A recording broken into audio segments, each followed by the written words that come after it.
Hello friends, HP exam crack में आपका स्वागत है। तो फ्रेंड्स, आज हम डिस्कस करेंगे क्लैरिकल का प्रीवियस ईयर क्वेश्चन पेपर जो कि पोस्ट कोड 803 के अंडर कंडक्ट कराया गया था और ये हुआ था 27 दिसंबर 2020 को। तो ये इस सीरीज़ की जो सेकंड वीडियो है, पार्ट 2 है। और पार्ट 1 हम ऑलरेडी डिस्कस कर चुके हैं, तो आप प्लेलिस्ट में जाकर उसे देख सकते हैं। तो चलिए, हमारा जो 51 क्वेश्चन है वो था, किस वातावरणीय स्तर का बाहरी भाग मैग्नेटोस्फीयर कहलाता है। तो जो आपका which atmosphere layer is called magnetosphere, तो इसका जो राइट आंसर होगा वो होगा ऑप्शन डी, एग्जोस्फीयर। तो एग्जोस्फीयर को कहते हैं हम मैग्नेटोस्फीयर भी। तो देखिए, जो आपका हमारा जो लेयर्स होती है इन्वायरमेंट की, वो इस तरह से होती है। सबसे नीचे ट्रोपोस्फियर, उसके बाद स्ट्रेटोस्फियर, उसके बाद मीसोस्फियर और सबसे लास्ट में एग्जोस्फियर। तो ये आपको याद रखना है। नेक्स्ट क्वेश्चन देखते हैं, which is the largest river volume wise in the world. तो विश्व की सबसे बड़ी नदी जो आयतन के अनुसार कौन सी है। तो फ्रेंड्स, आयतन के अनुसार सबसे बड़ी है तो वो है अमेजन नदी। ठीक है। और यदि आपसे पूछा जाता कि सबसे लंबी नदी लेंथ वाइज कौन सी है, तो वो है नील। और इंडिया की सबसे लंबी जो नदी है वो कौन सी है, वो है गंगा। तो ये भी आपको याद रखना है। तो चलिए, नेक्स्ट क्वेश्चन देखते हैं। 53rd क्वेश्चन है हमारे पास, which of the following is the leading producer of petroleum in the world. तो जो विश्व में सबसे अधिक पेट्रोलियम उत्पादक इनमें से कौन सा है। तो फ्रेंड्स, सबसे अधिक जो पेट्रोलियम उत्पादक कंट्री है वो है यूएसए। तो ऑप्शन डी आपका सही होगा। नेक्स्ट क्वेश्चन है, Kolkata is located along the bank of which river. Kolkata किस नदी के किनारे स्थित है। तो कोलकाता नदी स्थित है हुगली नदी के किनारे। ऑप्शन ए आपका सही होगा। 55th क्वेश्चन देखते हैं, विच of the following is a fibre crop. तो इनमें से रेशेदार फसल कौन सी है। तो जो आपका ऑप्शन डी है, कपास, ये है एक रेशेदार फसल। और कपास के लिए सबसे जो अच्छी मिट्टी होती है वो होती है काली मिट्टी। तो ये भी आपको इफेक्ट इसके साथ याद रखना है। 56th क्वेश्चन देखते हैं, भारतीय संविधान का कौन सा अनुच्छेद संवैधानिक आपातकाल से संबंधित है। देखिए, जो तीन तरह के आपातकाल होते हैं जो कि संवैधानिक आपातकाल आपसे इस क्वेश्चन में पूछा गया है। तो संवैधानिक आपातकाल होता है अनुच्छेद 356 के अंडर। यदि बाहरी आक्रमण और शत्रु ने आक्रमण किया हो तो उसके अंडर जो कि वो किस आपातकाल के अंडर आता है, वो आता है 352, अनुच्छेद 352 के अंदर। और यदि देश में वहाँ का फाइनेंशियल इमरजेंसी हो तो वो किसके अंडर आती है, वो होती है अनुच्छेद 360। तो ये आपको याद रखना है। चलिए, नेक्स्ट देखते हैं, right to property is an. तो जो संपत्ति का अधिकार है, यह किस प्रकार का अधिकार है। देखिए, जो संपत्ति का अधिकार है ये कानूनी अधिकार है। तो ऑप्शन डी आपका सही होगा, इनमें से कोई नहीं। नेक्स्ट क्वेश्चन देखते हैं, total number of Lok Sabha seats from Lakshadweep is. तो लक्षद्वीप से कुल लोकसभा में एक ही सीट है। तो ऑप्शन ए आपका सही होगा। नेक्स्ट क्वेश्चन है, which is the longest session of parliament. तो पार्लियामेंट का सबसे लंबा सत्र जो होता है वो कौन सा होता है। देखिए, आजकल ही ये सत्र अभी फिलहाल ही चला है, तो ये है बजट सत्र। तो ऑप्शन बी आपका सही होगा। नेक्स्ट क्वेश्चन है, national development council is headed by which of the following. तो इनमें से कौन राष्ट्रीय विकास जो परिषद है उसकी अध्यक्षता करता है। तो फ्रेंड्स, ये की जाती है प्रधानमंत्री द्वारा। तो ऑप्शन ए आपका सही होगा। नेक्स्ट 61 क्वेश्चन हमारे पास है, NABARD was setup in which year. तो नाबार्ड की स्थापना किस वर्ष में हुई थी। तो नाबार्ड की स्थापना हुई थी 1982 में। तो ऑप्शन ए आपका सही होगा। नेक्स्ट क्वेश्चन देखते हैं, भारत में के किस राज्य में दुर्गापुर जो आयरन और स्टील प्लांट स्थित है। तो ये स्थित है पश्चिम बंगाल में। तो ऑप्शन ए जो है ये सही होगा। नेक्स्ट क्वेश्चन है, the headquarters of RBI is at. तो जो रिजर्व बैंक ऑफ इंडिया है इसका जो मुख्यालय है वो है आपके मुंबई में। तो ऑप्शन डी सही होगा। 64th क्वेश्चन देखते हैं क्या है, which is the regulatory authority of insurance sector. तो इंश्योरेंस सेक्टर को कौन सा प्राधिकरण है जो उसको रेगुलेट करता है। तो वो है इरडा, IRDA। तो ऑप्शन सी जो है ये सही होगा। नेक्स्ट क्वेश्चन है, special drawing rights are also called. जो विशिष्ट आहरण अधिकार ये क्या कहलाते हैं। तो ये कहलाते हैं पेपर गोल्ड। तो ऑप्शन जो सी है ये इसका सही होगा आंसर। नेक्स्ट क्वेश्चन देखते हैं, भोजन में नमक का मुख्य उपयोग क्या है। तो भोजन में जो नमक का मुख्य उपयोग है वो है भोजन को पचाने के लिए आवश्यक हाइड्रोक्लोरिक एसिड की छोटी मात्रा उत्पन्न करने के लिए। तो ऑप्शन जो बी है ये आपका सही हो जाएगा, ऑप्शन बी। नेक्स्ट क्वेश्चन देखते हैं, which vitamin is obtained from sun rays, तो सूर्य की किरणों से हमें कौन सा विटामिन प्राप्त होता है, तो ये होता है विटामिन डी। तो ऑप्शन डी आपका, ऑप्शन जो सी है ये आपका सही होगा, विटामिन डी। नेक्स्ट क्वेश्चन है, the respiratory rate of just born baby is, तो जो नवजात शिशु की जो श्वसन दर होती है वो कितनी होती है, तो ये होती है 28 टाइम, जो आपकी 28 बार पर मिनट। तो जो आप ऑप्शन सी है ये आपका सही होगा। जी नहीं, ऑप्शन सी नहीं, ऑप्शन डी, ऑप्शन डी आपका सही होगा, 32 बार पर मिनट। नेक्स्ट क्वेश्चन देखते हैं, हाइपोग्लाइसेमिया संदर्भित है, तो जो हाइपोग्लाइसेमिया है ये किससे ये रेफर करता है, तो ये रेफर करता है जो आपका डी है, रक्त में निम्न शर्करा स्तर को, low sugar level in blood. तो ऑप्शन डी जो है ये इसका राइट आंसर होगा। नेक्स्ट क्वेश्चन है, मानव शरीर में सबसे लंबी हड्डी कौन सी होती है, तो देखिए जो आपकी जांघ की हड्डी है ये होती है सबसे लंबी, तो इसे कहते हैं हम फ्यूमर। तो फ्यूमर हड्डी इसे कहा जाता है।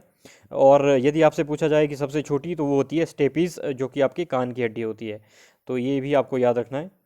नेक्स्ट देखते हैं, आयरन की कमी से कौन सा रोग होता है, तो आयरन की कमी से होता है हमारे पास एनीमिया, और बेरी बेरी होता है आपका विटामिन बी की कमी से, और कवाशियर रोग है, कवाशियर रोग होता है आपका प्रोटीन की कमी से, और रिकेटस रिकेटस होता है विटामिन डी की कमी से।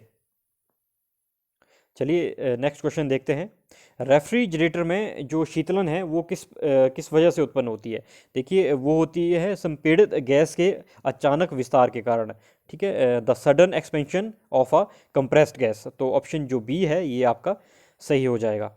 नेक्स्ट क्वेश्चन देखते हैं, फोटोग्राफी में जो प्राथमिक रंग है, the primary colours in the photography are, तो देखिए वो होते हैं RBG, ये फॉर्मूला आपको याद रखना है, रेड ब्लू ग्रीन। तो ऑप्शन जो सी है, लाल नीला हरा, ये सही हो जाएगा। नेक्स्ट क्वेश्चन देखते हैं, शेविंग ब्रश को जब पानी में डुबोकर बाहर निकालते हैं तो उसके जो बाल है किस कारण चिपक जाते हैं, तो उस प्रिंसिपल को हम क्या बोलते हैं, तो वो कहते वो होता है सरफेस टेंशन के कारण। तो ऑप्शन ए आपका सही होगा। नेक्स्ट है, भारत में जो शक्ति उत्पन्न करने में इनमें से कौन से स्रोतों का सबसे बड़ा अंश है, तो देखिए जो एनर्जी जनरेट की जाती है, पावर जनरेट की जाती है इंडिया में, तो सबसे ज़्यादा जो योगदान है वो है आपकी थर्मल एनर्जी का। तो थर्मल पावर, ऑप्शन बी आपका इसका राइट आंसर होगा। और जो थर्मल पावर में जो लीडिंग PSU है, जो कंपनी है जो थर्मल पावर जनरेट करती है इंडिया में सबसे ज़्यादा, उसका नाम है NTPC, national thermal power corporation. तो ये भी आपको याद रखना है। तो देखिए नेक्स्ट क्वेश्चन देखते हैं क्या है, washing soda is ethically chemically called as, तो जो धावन सोडा है उसका रासायनिक नाम क्या है, तो इसका जो रासायनिक नाम है वो है सोडियम कार्बोनेट। तो ऑप्शन ए जो है ये सही हो जाएगा। नेक्स्ट है, कौन सी धातु प्रकृति में मुक्त अवस्था में पाई जाती है, तो फ्रेंड्स देखिए जितनी भी धातुएं हैं ये किसी ना किसी जो इनका ओर होता है उससे एक्सट्रैक्ट की जाती है, लेकिन जो आपकी गोल्ड है ये आपकी फ्री फॉर्म में पाई जाती है, फ्री स्टेट में पाई जाती है। बाकी जो एल्युमिनियम, आयरन और लेड है ये आपकी इनके ओर से एक्सट्रैक्ट की जाती है। नेक्स्ट क्वेश्चन देखते हैं, the ratio of pure gold in 18 carat gold is, तो 18 कैरेट अगर आपके पास गोल्ड है तो उसमें गोल्ड की जो परसेंटेज है वो कितनी होगी, तो वो होगी 80%। तो ऑप्शन सी है ये सही हो जाएगा। नेक्स्ट है 79th क्वेश्चन हमारे पास, कैंसर जनक रसायन के कारण होता है, तो ये होता है कर्क। तो ऑप्शन सी जो है वो हमारे पास सही हो जाएगा, इसके कारण होता है कैंसर, हमारे पास कैंसर रोग। नेक्स्ट क्वेश्चन देखते हैं, which is used as raw material for the manufacture of rayon, देखिए जो रेयन है तो ये होता है इसके कच्ची सामग्री जो प्रयोग की जाती है इसको बनाने के लिए वो होती है सेलुलोज। तो ऑप्शन सी जो है ये आपका सही हो जाएगा। नेक्स्ट है हमारे पास, हिमाचल प्रदेश का कुल भौगोलिक क्षेत्रफल कितना है, तो ये है 55,673 वर्ग किलोमीटर। नेक्स्ट क्वेश्चन है, जनगणना 2011 के अनुसार हिमाचल प्रदेश का जनसंख्या घनत्व प्रति वर्ग किलोमीटर कितना है, तो ये है 123। तो ऑप्शन जो डी है ये आपका राइट आंसर होगा। नेक्स्ट है, हिमाचल प्रदेश में मतदाताओं की अधिकतम संख्या किस ज़िले में है, तो देखिए हिमाचल प्रदेश की जनसंख्या जो है वो सबसे ज़्यादा है कांगड़ा ज़िला की, तो कांगड़ा ज़िला में ही सबसे अधिक मतदाता भी पाए जाते हैं। तो ऑप्शन ए जो है ये सही होगा।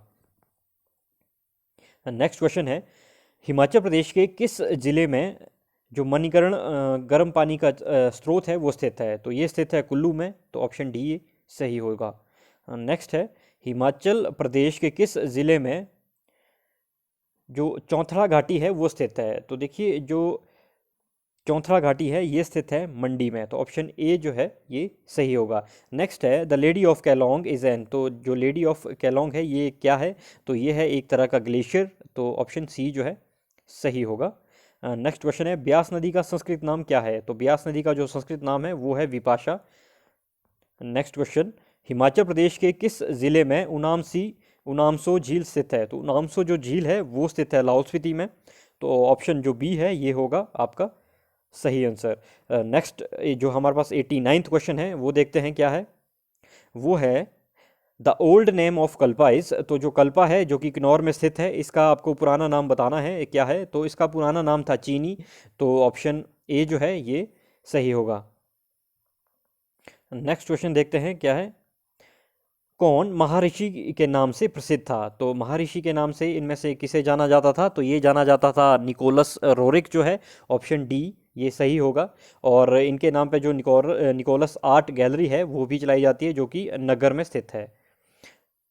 और नेक्स्ट 91 क्वेश्चन है, सिरमौर रियासत राज्य का संस्थापक था, तो Sirmaur princely state was founded by, तो किसके द्वारा ये फाउंड की गई थी? तो ये फाउंड की गई थी ऑप्शन डी राजा रसालू के द्वारा। नेक्स्ट है, बांसकोट निम्न में से किसका आधिकारिक निवास स्थान है? तो जो बांसकोट है ये है हिमाचल प्रदेश के गवर्नर का, तो ऑप्शन ए जो है ये सही होगा। नेक्स्ट क्वेश्चन देखते हैं, मंडी में ब्यास नदी के ऊपर विक्टोरिया ब्रिज किस शासक ने बनवाया था? तो ये बनाया गया था विजय सेन द्वारा। और आपको कमेंट बॉक्स में जाकर बताना है कि विजय सेन द्वारा जो ये विक्टोरिया ब्रिज बनाया गया था ये किस सदी में सदी में बनाया गया था, तो उसका आपको डेट बतानी है। चलिए नेक्स्ट क्वेश्चन देखते हैं, धामी गोलीकांड किस वर्ष हुआ? तो जो धामी गोलीकांड है ये हुआ था 1939 में। नेक्स्ट क्वेश्चन, हिमाचल प्रदेश जो शिक्षा मंडल कब स्थापित हुआ? तो जो HP board of school education was established in which year? तो फ्रेंड्स ये एस्टेब्लिश हुआ था 1969 में, तो ऑप्शन डी जो है ये सही होगा। नेक्स्ट क्वेश्चन है, महात्मा गांधी कितनी बार शिमला गए थे? तो महात्मा गांधी टोटल 8 बार शिमला आए थे, तो ऑप्शन डी जो है ये सही होगा। नेक्स्ट क्वेश्चन देखते हैं, हिमाचल प्रदेश उच्च न्यायालय के प्रथम मुख्य न्यायाधीश कौन थे? तो हिमाचल प्रदेश उच्च न्यायालय के जो प्रथम न्यायाधीश थे वो थे न्यायाधीश MH बेग, मोहम्मद हमीदुल्ला बेग। नेक्स्ट क्वेश्चन है, which is the smallest wild life sanctuary in HP? तो सबसे स्मॉलेस्ट जो वाइल्ड लाइफ सेंचुरी है ये है शिल्ली, तो ऑप्शन डी जो है सही हो जाएगा। नेक्स्ट क्वेश्चन देखते हैं, पार्वती 3 जल विद्युत परियोजना की कार्यकारी एजेंसी इनमें से कौन सी है? तो जो पार्वती 3 है ये बनाई जा रही है नेशनल हाइड्रो पावर कॉरपोरेशन के द्वारा, तो NHPC इसका सही आंसर होगा। नेक्स्ट क्वेश्चन है, CPRI is located at which place in HP? तो CPRI जो है ये शिमला के कुफरी में स्थित है, तो ऑप्शन बी जो है ये सही होगा। नेक्स्ट है, पहाड़ी चित्रकला बुक इज़ रिटन बाय, तो जो पहाड़ी चित्रकला नामक बुक है ये लिखी गई है किशोरी लाल वैद्य द्वारा, तो ऑप्शन ए जो है ये राइट आंसर होगा। अगला क्वेश्चन देखते हैं, हिमाचल प्रदेश के किस ज़िले के लोगों द्वारा जो जातरू कयाग लोक नृत्य है ये किया जाता है? तो जो ये लोक नृत्य है जातरू कयांग ये किया जाता है किन्नौर के लोगों द्वारा, तो ऑप्शन जो बी है ये सही होगा।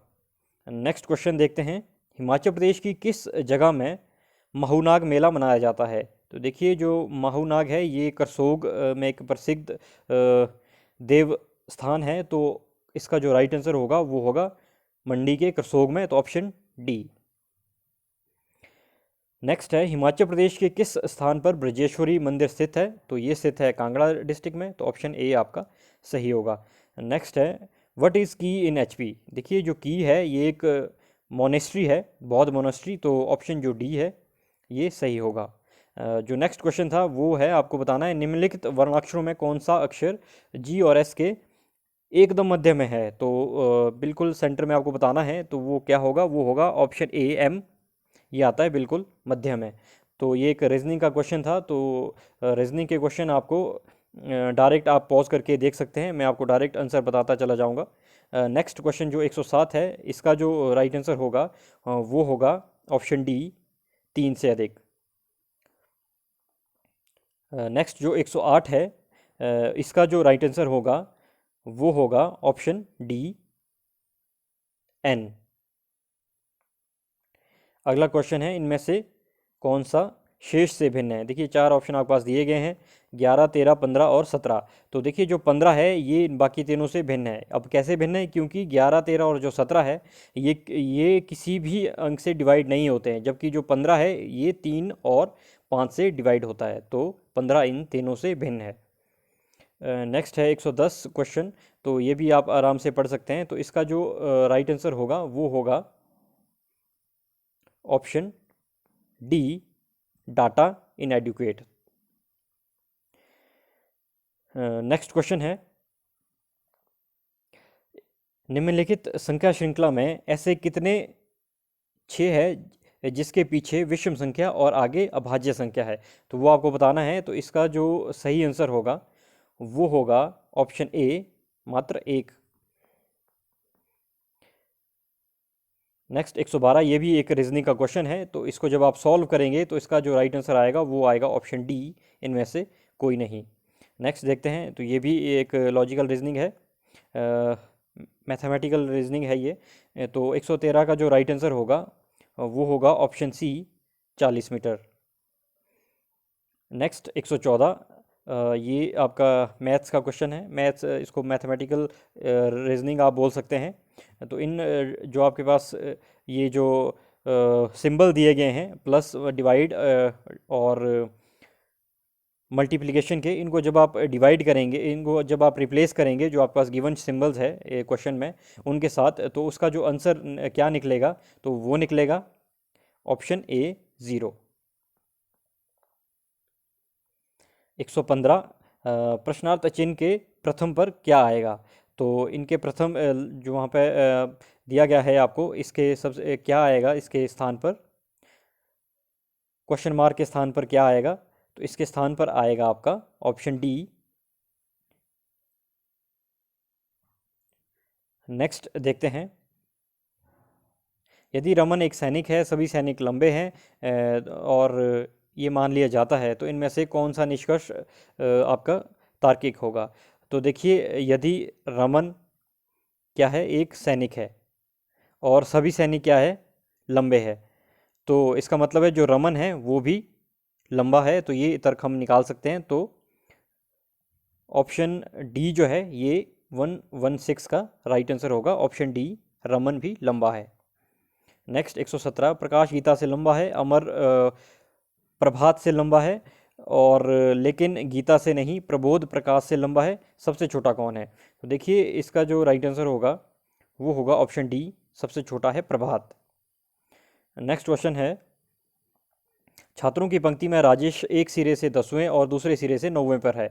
तो कक्षा में कुल छात्रों की संख्या आपको बतानी है। तो कुल जो संख्या है छात्रों की वो होगी 18। तो ऑप्शन ए जो है ये आपका सही होगा। नेक्स्ट है 119वां क्वेश्चन हमारे पास है, उस प्लेटफॉर्म का क्या नाम है जो हाल ही में एचआरडी, जो ह्यूमन रिसोर्स डिपार्टमेंट है, मंत्री के द्वारा उच्च शैक्षिक संस्थानों के लिए प्रारंभ किया गया है। तो इसका जो राइट आंसर होगा वो होगा ऑप्शन बी, युक्ति 2.0। और हम आज की जो ये वीडियो है इसका जो अंतिम प्रश्न है वो है, अभी हाल ही में भारत का वो प्रथम राज्य कौन सा बना है जिसने कोविड-19 के लिए रेलवे कोचों को आइसोलेशन यूनिट में परिवर्तित किया है। तो फ्रेंड्स ये बना है उत्तर प्रदेश। तो ऑप्शन ए आपका